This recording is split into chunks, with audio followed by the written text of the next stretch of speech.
This channel does not promote any violent, harmful, or illegal activities. All content provided by this channel is meant for an educational purpose only. যে খবরটি দেখাবো সেই খবরে যাওয়ার আগে একটা কথা আপনাদের বলবো, প্রত্যেককে বলবো যে গুজবে কান নয়। ছেলে ধরা গুজবের শিকার হতে হলো এবার মাকে। বিরাটি স্টেশনে সন্তান কোলে মায়ের চরম হেনস্থা। সহযাত্রীদের একাংশ পাচারকারী বলে গুজব রটিয়ে দেয়। ব্যাগে করে শিশু নিয়ে যাওয়ার ঘটনা ঘটেইনি। প্রাথমিক তদন্তের পর জিআরপির দাবি, রেল পুলিশ সূত্রে খবর পাওয়া গিয়েছে ব্যাগে করে শিশু নিয়ে যাওয়ার গল্প ফাঁদা হয়েছিল। কোলের শিশুরই মা ওই মহিলা, ভাষা বুঝতে অসুবিধা হওয়ায় চরম বিপাকে পড়েন মহিলা।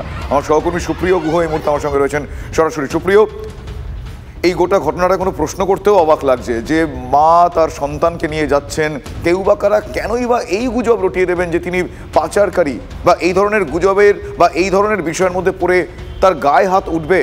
বড় বড় অবাক লাগছে। এক্স্যাক্টলি কি ঘটেছিল?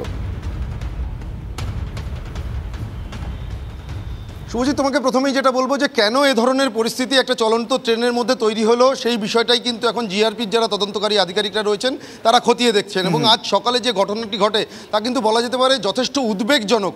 কারণ গত কিছুদিন যাবৎ, বিগত বেশ কিছুদিন যাবৎ কিন্তু উত্তর চব্বিশ পরগনার জেলা জুড়ে কিন্তু এ ধরনের ছেলে ধরা বা বাচ্চা চোর সন্দেহে গণপিটুনি দেওয়া, অশোকনগর থেকে শুরু করে দত্তপুকুর, এই ধরনের বিভিন্ন এলাকাতে ঘটে যাচ্ছে।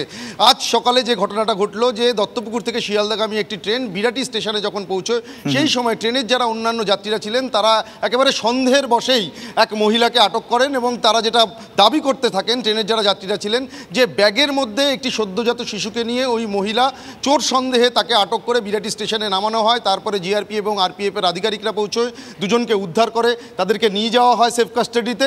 এবং পরবর্তীতে যেটা এখনও পর্যন্ত আমরা শুভজিৎ জিআরপি সূত্রে জানতে পারছি যে এই যে ব্যাগের মধ্যে করে ওই শিশুকে নিয়ে যাওয়া হচ্ছিল বলে যেটা রেলের যাত্রীরা দাবি করছিলেন, এ ধরনের কোনো ঘটনাই ঘটেনি। বা বাচ্চা চুরির যে বিষয় রেলের যাত্রীরা বা সুপ্রিয় তাহলে এক্ষেত্রে আমি স্পেসিফিক্যালি জানতে চাইবো এই ঘটনা ভবিষ্যতে কেউ ঘটানোর আগে যেন দুবার ভাবেন যে যারা অকারণে কোনো একজন সহযাত্রীকে, তার কোলের বাচ্চাকে সে চুরি করে নিয়ে যাচ্ছে বলে তার গায়ে পর্যন্ত হাত তুললো, এরকম পরিস্থিতির সৃষ্টি করলো, যারা এই ঘোরতর অন্যায়টা করলেন তাদের চিহ্নিত করা গিয়েছে, তাদের বিরুদ্ধে কোনো ব্যবস্থা হবে?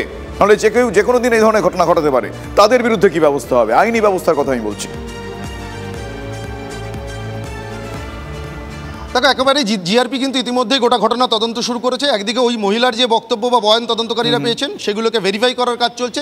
তার পাশাপাশি কেন এ ধরনের পরিস্থিতি তৈরি হলো বা সেই সময় যাদের উপস্থিতি ছিল, যারা ওই মহিলাকে সন্দেহের বশত, যে বাচ্চা চোর সন্দেহে ওই মহিলাটাকে আটক করে চলন্ত ট্রেন থেকে স্টেশনে নামালেন এবং তারপরে যে অশান্তির পরিবেশ তৈরি হলো, সেখানে কারোর কোনো রকম মদত ছিল কিনা বা উস্কানি ছিল কিনা, সেই বিষয়গুলোই কিন্তু এখন আইডেন্টিফাই করার কাজ চলছে। এমনটাই কিন্তু আমরা জিআরপি সূত্রে জানতে পারছি। এবং সেক্ষেত্রে যদি কারোর মদত বা উস্কানি থেকে থাকে, সে তাদের বিরুদ্ধে কিন্তু যথাযথ আইনানুগ ব্যবস্থা প্রশাসনের তরফ থেকে নেওয়া হবে, এমনটাও আমরা সূত্র মারফত জানতে পারছি। শুভজিৎ, বেশ এই মুহূর্তে সেই মহিলা কোথায় রয়েছেন আমি জানতে চাইবো। তিনি কেমন আছেন, তার শিশু সে কেমন আছে, একটু খুব সংক্ষেপে। দেখো, যে জিআরপি সূত্রে আমরা জানতে পারছি যে যখন উত্তেজিত জনতার হাত থেকে ওই মহিলাকে জিআরপি বা আরপিএফের যারা আধিকারিকরা ছিলেন তারা উদ্ধার করে তাদের নিজেদের সেফ কাস্টাডিতে নিয়ে যান। সেখানে নিয়ে গিয়ে তাকে জিজ্ঞাসাবাদ করা হয় এবং ওই মহিলার কাছেই কিন্তু তার সন্তানকে ইতিমধ্যেই দেওয়া হয়েছে। এবং ওই মহিলা, যেটা আমরা জিআরপি সূত্রে জানতে পারছি, তিনি যেটা দাবি করেছেন তিনি উড়িষ্যার বাসিন্দা। ভাষাগত একটা সমস্যা কিন্তু তৈরি হয়েছিল, সেই তথ্য ইতিমধ্যেই সামনে উঠে আসছে। কোথাও গিয়ে রেলের যারা যাত্রী ছিলেন তাদেরকে সন্দেহ হয়েছে এবং তারা যখন তাকে প্রশ্ন করেন বা বিভিন্ন বিষয় জানতে চান, হয়তো কোথাও গিয়ে বাংলা ভাষা সেভাবে বুঝতে পারছিলেন না, বা ওই মহিলা তিনি যে উত্তর দিচ্ছিলেন সেটাও অন্যান্য যারা যাত্রীরা সেই সময় ট্রেনে ছিলেন তাদের পক্ষেও স্পষ্টভাবে বোঝার ক্ষেত্রে কিছুটা সমস্যা তৈরি হয়েছে। অর্থাৎ কোথাও গিয়ে এই ভাষাগত সমস্যার জায়গা থেকেই এই জটিলতা বা এই পরিস্থিতি তৈরি হয়েছিল, এমনটা প্রাথমিকভাবে মনে করছেন। তবে ওই মহিলা যে বয়ান দিয়েছেন, তিনি দমদম এলাকায় তিনি থাকেন বা বাসিন্দা, এমনটা জানিয়েছেন উড়িষ্যার বাসিন্দা।